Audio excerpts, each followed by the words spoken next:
TV 999 news కి స్వాగతం. భూమి కోసం, భుక్తి కోసం, వెట్టి చాకరీ విముక్తి కోసం పోరాడిన చాకలి ఐలమ్మ తెలంగాణ ప్రజల తెగువను పోరాట స్ఫూర్తిని ప్రపంచానికి చాటిన నిప్పు కనిక మన తెలంగాణ వీరవనిత చాకలి ఐలమ్మ విగ్రహావిష్కరణ కార్యక్రమానికి ముఖ్య అతిథిగా హాజరయ్యారు.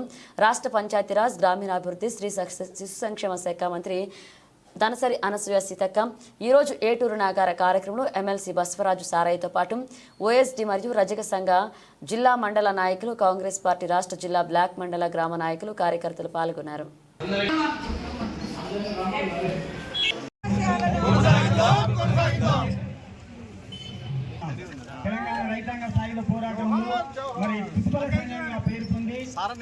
తెలంగాణ రాష్ట్ర సాధన లోపల వీరోచిత పోరాటం చేసినటువంటి చాకలి ఐలమ్మ వారసత్వాన్ని స్మరించుకొని కార్యక్రమానికి రావడం ఎంతో గొప్పగా చెప్పుకోవచ్చు. అలాగే మరి రజకుల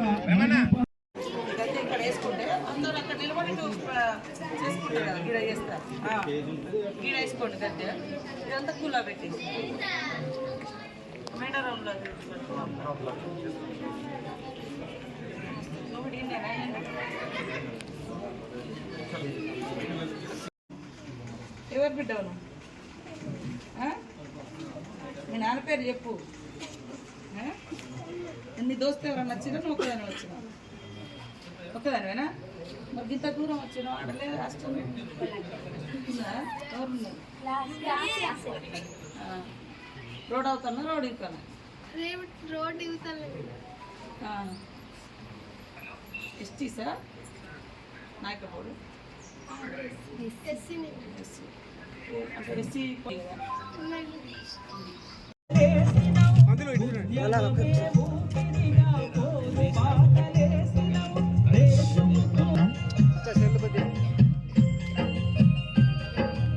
గౌరవనీయులు బస్వరాజు సారయ్య గారిని ఏటూరు నాగారం మండల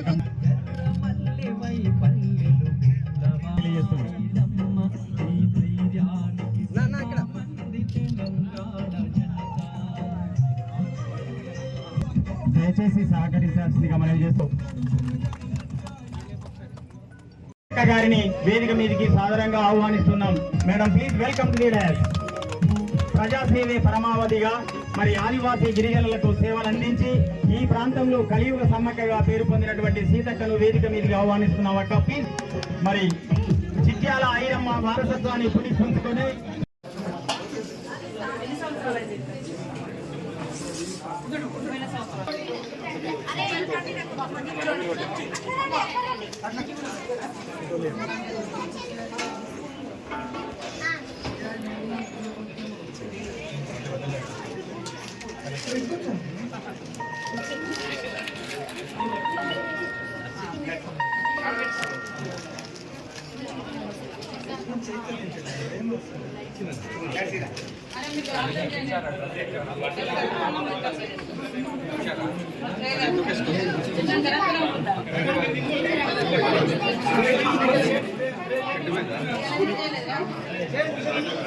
ప్రజాపాలన దినోత్సవం జరుపుకున్నాం.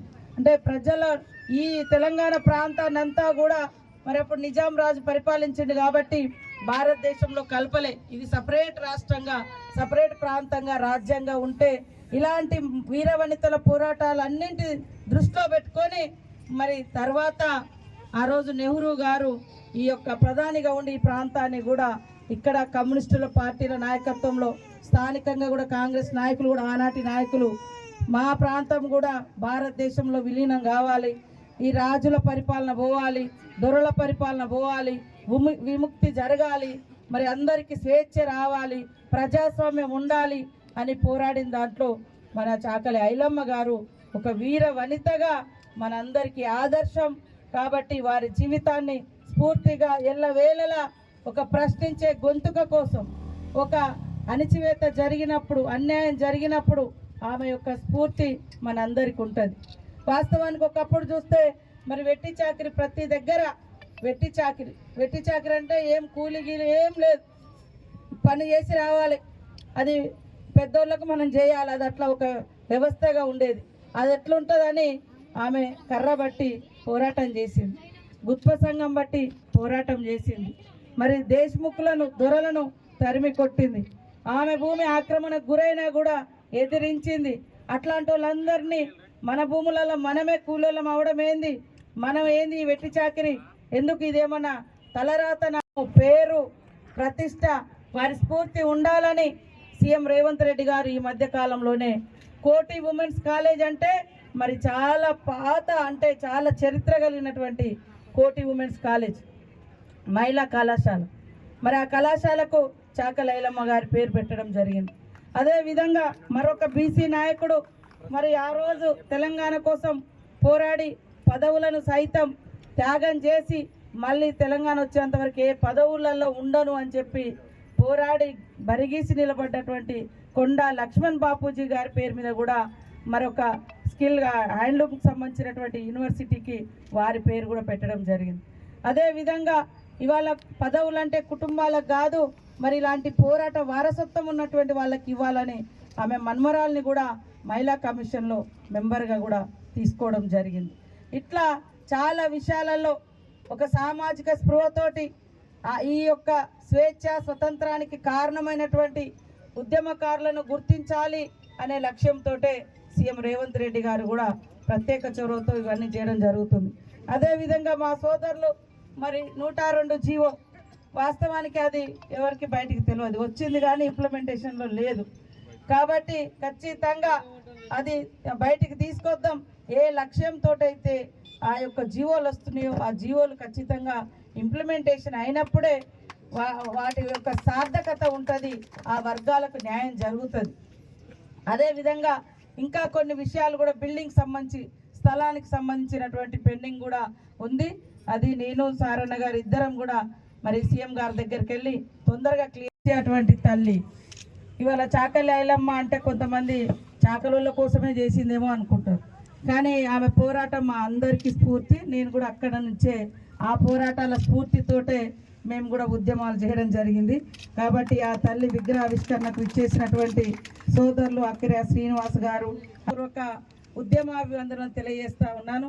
నేను ముందే చెప్పిన చాకలి ఐలమ్మ పోరాటం ఒక చాకలి కులం కోసమో వాళ్ళ హక్కుల కోసమో కాదు, కానీ ఆమె పోరాటం ఈ తెలంగాణ ప్రాంత బిడ్డల పీడన నుంచి విముక్తి కోసం, దొరగడీల పాలన నుంచి స్వేచ్ఛ కోసం, వెట్టి చాకీర్ నుంచి స్వేచ్ఛ విముక్తి కోసం ఆమె పోరాటం చేసింది.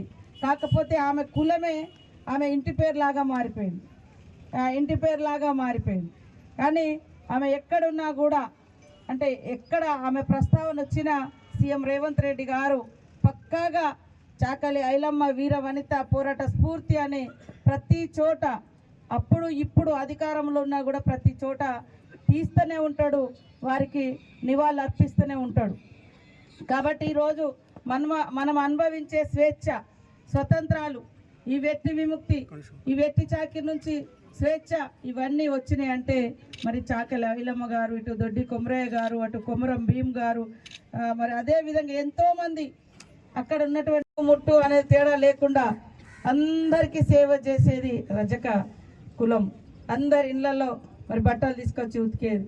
ఒకప్పుడు దోబిఘాట్లు కట్టిరు, అవి తర్వాత మళ్ళీ ఇప్పుడు కొంత ఎట్లా ఉంది ఏందనేది కూడా మీరు ఒక మన నివేదిక లాగా మన సంఘానికి మన జాతులకు ఏం అవసరం ఉంటుంది, ఎలాంటి బెనిఫిట్స్ ఇస్తే బాగుంటుంది అనేది కూడా చెప్పండి. తప్పకుండా మేము మీకు అండగా ఉంటామని తెలియజేస్తూ వీరవనిత ఐలమ్మ గారి యొక్క విగ్రహాన్ని ఆవిష్కరించడం సారన్నతో కలిసి మీ అందరితో కలిసి మరి ఏటునాగారం కూడలిలో చాలా సంతోషం, చాలా గర్వంగా ఉంది. మరి తల్లి యొక్క విగ్రహం ఇవాళ తెలంగాణ తల్లుల యొక్క రూపం కూడా ఇలాంటి తల్లుల యొక్క రూపాలే ఉండాలి అని కూడా కోరుకునే దాంట్లో నేను నెంబర్ 1. ఏదో తెలంగాణ అంటే నాజుకైన పోరాటం కాదు, నాజుకుతనం కాదు, మరి ఇలాంటి తల్లుల యొక్క వీరత్వము పోరాటము శ్రమ ఎంతో ఉంది. అలాంటి శ్రమజీవుల యొక్క రూపంలో వచ్చే భవిష్యత్ తరాల తెలంగాణ తల్లి కూడా అట్లుంటే బాగుంటుందని నేను కోరుకుంటా ఉన్నాను. కాబట్టి ఆ యొక్క తల్లికి వీరవనిత ఐలమ్మ గారికి